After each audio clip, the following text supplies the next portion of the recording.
rwose ko usanzwe urira cyangwa se ugira emosiyo, aya makuru ndakwinginze uze kuyumva wihanganye cyangwa se wakomeje umutima wawe, kubera ko ibibaye kuri Ishimwe Vestina wamamaye mu ndirimbo zigiye zitandukanye zo guhimbaza Imana ndetse no kuyiramya, aho yaririmbanaga na murumuna we witwa Dorcas.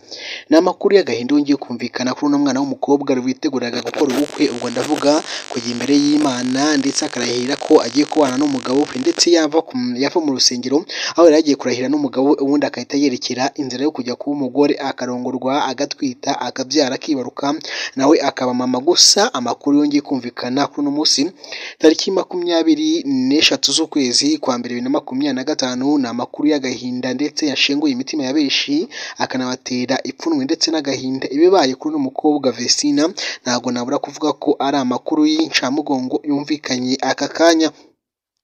Wakibaza ngo uyu mukobwa yamugendekeye gute? Abenshi batangiye kuvuga ngo yarozwe, abandi bakavuga ngo uyu mugabo Idrissa niwe wabikoze, abandi bakavuga ngo wahoze ari umugore wa Idrissa niwe wabikoze. Ukibaza ibibazo byinshi bigiye bitandukanye, abandi bakavuga ngo nabwo ngo ntabwo byabaye, ngo ahubwo ngo ni ukugira ngo babasenyere, cyangwa se muri kwa kundi ubukwe bw'umuntu bujya kuba bakabugira amajanja. Ariko ukuri kose uraje gusobanukirwe ku bibaye kuri uno mukobwa Vestina. Mana Nyagasani tunamusabira Imana imurinde ndetse inamukomereze umutima. Abenshi bavuze ko ibingibi rwose biteye ubwoba ndetse banahahamutse, by'umwihariko n'umuryango wiwe. Bakavuga ko ngo kuva uno mukobwa yatangira gukora ubukwe cyangwa se byamenyekana ko yagiye mu rusengero agasezerana, cyangwa se mu nyihangano yagiye mu murenge agasezerana, agatera igikumwe, batangiye kumuha ubuhanuzi bugiye butandukanye, ari nabwo bwateye iwabo ari byo byateye iwabo ubwoba. Nkwibutse iwabo Vestina na Dorcas ni abakristo badanje bizera mu Mana, ndetse ibintu byabo byose babyizera muri Rurema Nyagasani. Niyo mpamvu hagiye hatangazwa ubuhanuzi bugiye butandukanye, bamwe bakajya kubabwira iwabo, abandi bakabucisha ku ma YouTube channel yabo, bakavuga ko byose ari iby'Imana yababwiye kuri uno mwana w'umukobwa ngo ukurikiye amafaranga ya Idrissa, abandi bakavuga ko atwite uno mukobwa atwite, abandi bakavuga ko ngo uyu mukobwa n'ubundi atakiri umukristo, ikintu cy'uburokore yakiyomoyeho ngo kuko yari agiye kubana na Idrissa. Ubundi izina rya Idrissa ni izina ry'Ikisilamu, niyo mpamvu abantu benshi bibajije ngo ese uyu muhungu yaba ari umukristo cyangwa yaba ari umusilamu, dore ko akomoka no mu bihugu byo hanze muri Burkina Faso.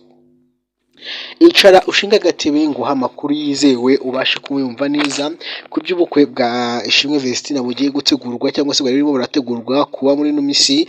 Ubwo habaye igikumwe n'ubukwe buratandukanye. Ubukwe ni wa munsi bakora imigenzo abantu bose bareba, ubwo no gusaba, gukwa, ibiganiro by'abakuru, bakava bakiyakira, bakajya mu rusengero, bakava bakarahira, bavuye kurahira bakava bakajya muri reception bakiyakira, umugore bakarara mukuramwo ubusugi bwiwe cyangwa se bakarara murongora, nawe akarara yumva ingene biryohera. Ubwo siko byagenze rero ngo amakuru ngahari ngo nuko ari incamugongo. Byagenze bite? Bimeze bite? Mwifurisha ikaze kuri Zaf TV Rwanda, wa muyoboro w'abanyarwanda ya YouTube channel bagezaho inkuru, amakuru ndetse n'ibindi bigiye bitandukanye umunsi kundi. Niba ari ubwa mbere ugeze kuri ino chaîne, nyaboneka unkandire kuri subscribe n'urangiza kandi kunzogera, bizajya bigufasha kubona amakuru yacu ya buri munsi dukomeza kugenda tugukorera. Nagutindira rero byagenze bite? Uyu mukobwa tariki 15 z'ukwezi kwa mbere 2025 nibwo humvikanye amakuru ndetse binageragezwa kurwanywa, ariko n'ubundi biza kurangira amakuru cyangwa se kuri gutsinze ku byavuga ko uyu mukobwa ashobora kuba yararongowe, ariko bikagirwa ibanga, cyangwa se yaragiye mu rusengero bikagirwa ibanga. Gusa byaje kuvumburwa ko ari nabyo byaje gutera ipfunwe, abanyiri kubihisha baza kurangira n'ubundi babyemeye, amashusho ubukwe byose babishyira hanze. Ariko icyo si cyo kibazo, kuko ubukwe bakimara gutera igikumwe hatangiye kuvugwa amagambo menshi agiye atandukanye ngo uyu mukobwa Vestina aratwite. Umukobwa Vestina afite imyaka 22 ngashakanye n'umugabo w'imyaka, icyo gihe bavuga nka 42 ngamurusha imyaka 20, ngo bigeze kuri 36.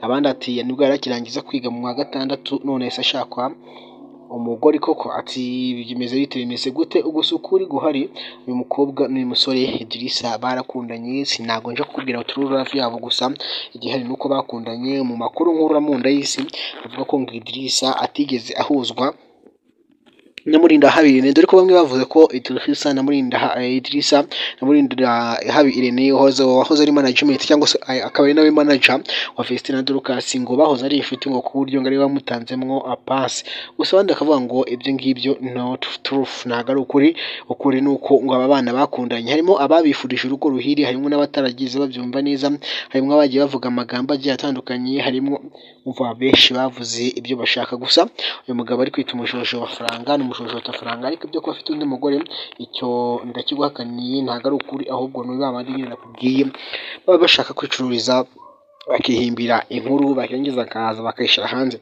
Uyu musore rero ni umushosho faranga, ariko nta mugore afite. Iriya ni photoshoot bakoze bayishyira hariya, bashata umugore wari ufite akana, barangije bakuraho umutwe w'umugabo we bashyiraho umutwe w'umugabo wa Festina, bavuga Idrissa nyine, bashyiraho umutwe wiwe, barangije bavuga ko ari we mugore wahoze ari wa Idrissa, ngo ndetse ngo yaje no mu Rwanda kwica ubukwe. Ayo makuru narakuruye neza nsanga ni ibinyoma byambaye ubusa. Reka rero niba bano bana ubakunda cyangwa se ukunda Festina umwifuriza urugo ruhire, ubicishije muri comment uvuga ati Festina tukwifurije urugo ruhire, Imana izakurinde ikurengere igufashe muri byose kandi izaguhe iterambere gutsinda ntuzatsindwe, kandi Imana izakurinde za ngo zubakwa iminsi 3 zigahita zisenyuka. Mwifurije ibihe byiza, wiwankurikiranye ngere nitwaga Ishimwe Aimable, YouTube channel yitwa Zaf TV Rwanda.